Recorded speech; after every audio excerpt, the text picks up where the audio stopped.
How is it going, YouTube? Malagant here. We're going to look into this post right over here. So this link is going to be down below in the description. It's basically the user called Samooks.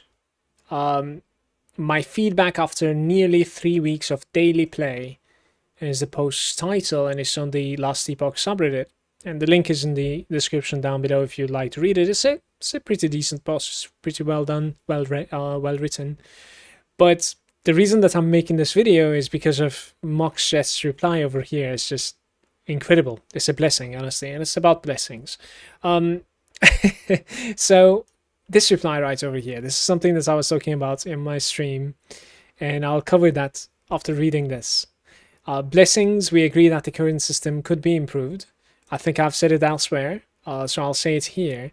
The current idea is to make it so that you unlock the blessings instead of hard replacing them, and then the unlocked versions would keep the highest roll of that blessing type. We are trying to find time to scope that in, so it's going to be rather soon. Actually, there are several things that I really appreciate about this. Not only the way that they are receiving feedback, and like this is not only just about blessings. You could read the rest of the post, or you could read their forum replies or their posts over there as well.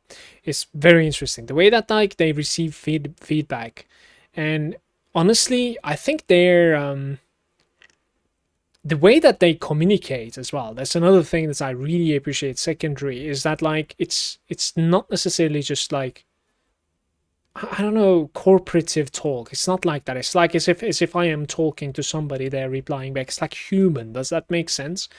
And the logic is there too. Like you can literally see that they're not necessarily, you know, thinking first and then writing something else or like rewording what they're thinking. It's not that way. It's literally, it feels like they're saying what they're thinking, right? That's something that I really appreciate. They don't necessarily are afraid of something at the background or whatever, you know what I mean?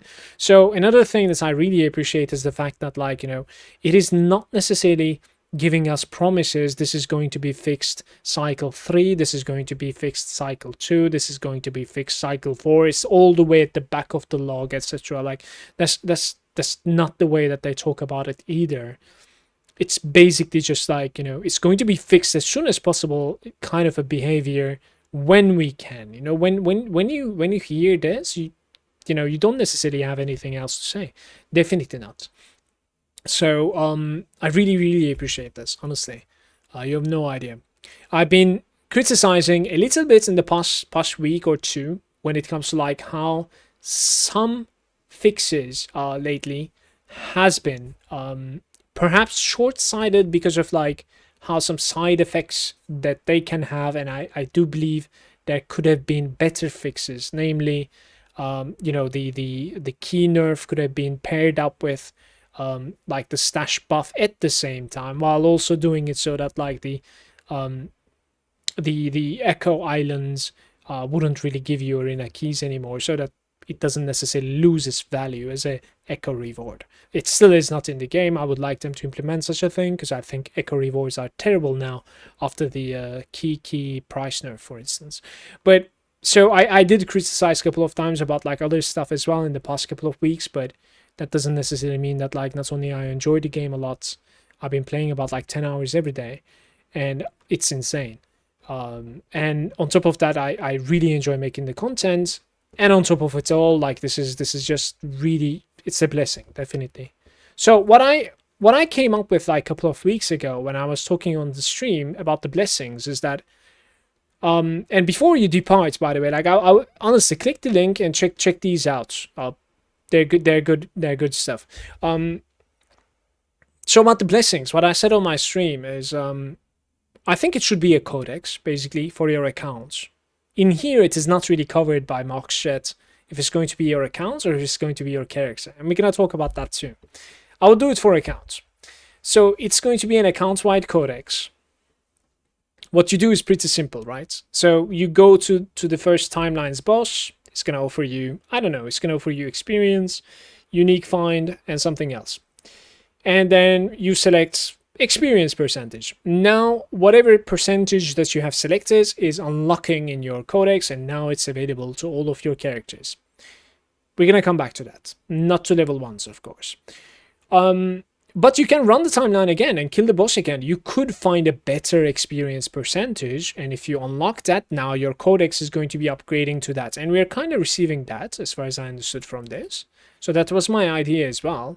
And you were able to select something else as well, right, to unlock.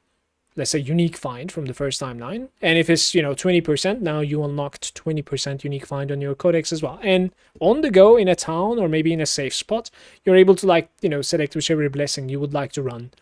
Only the stuff that you have unlocked with the percentages that you unlocked thus far.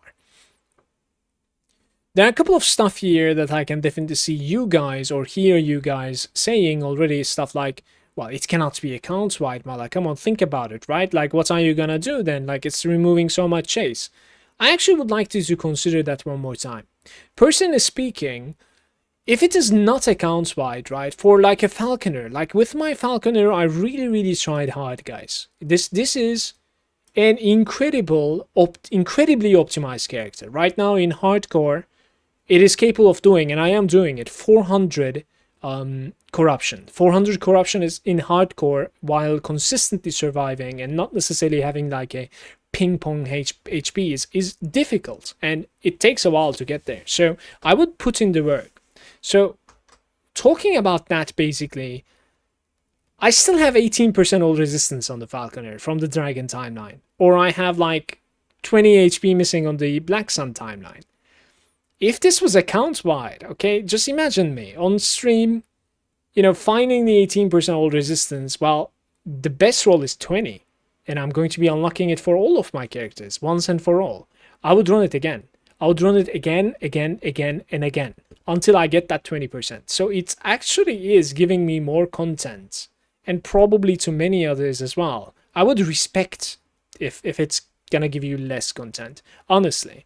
If you're going to be okay with like 17% roll on that character and you don't really care about like the others at all, yeah, maybe I can see that point of view of yours. But then again, then you're not going to be creating another alt anyways if you're going to be coming from that angle.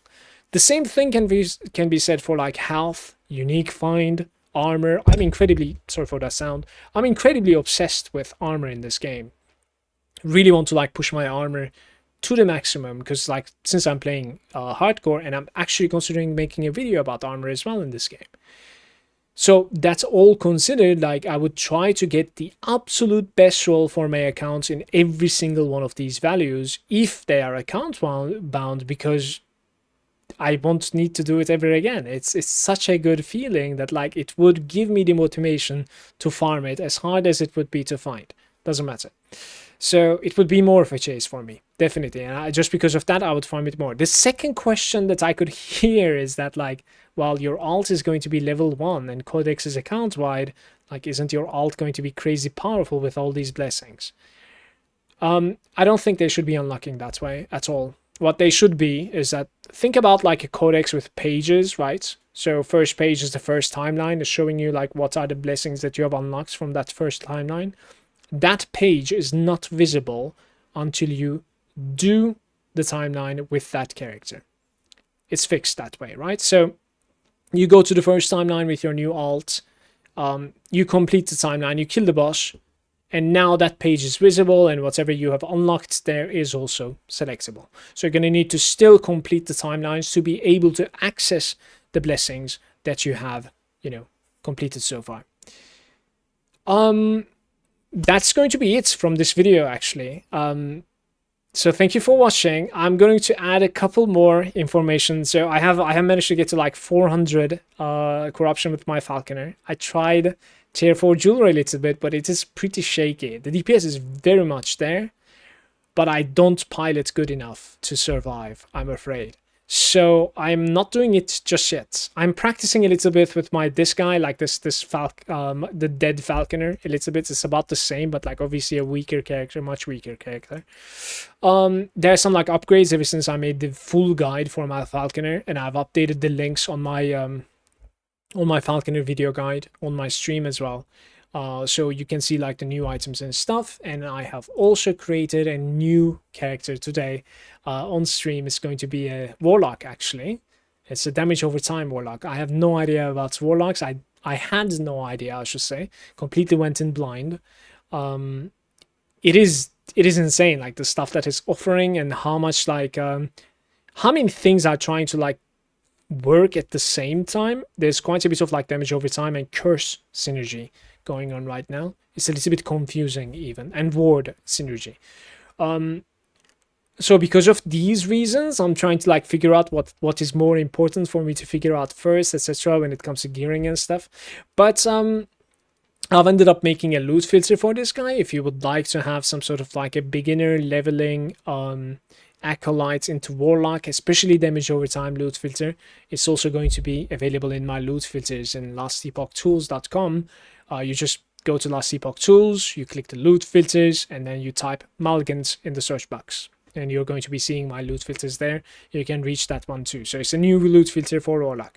But one good news for you guys is that like I'm actually working on slowly. It's not something that I want to rush, and it's a little bit confusing sometimes. But I'm actually working on a loot filter that's going to be for any character that you create over again.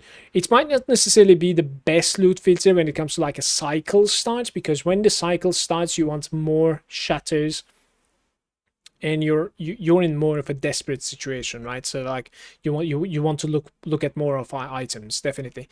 But right now, in my case, for instance, I have kind of like an accomplished stash, so I can level up with some legendaries, right? Leveling legendaries. So I'm making such a loot filter that's going to be like letting me create any sort of like character on the go, and just like click that loot filter and it will be like guiding me well. You know what I mean? So that's going to be the goal, and that's is going to have its own video. Obviously, I'll talk over like what the loot filter is doing, and it will be for every single character out there.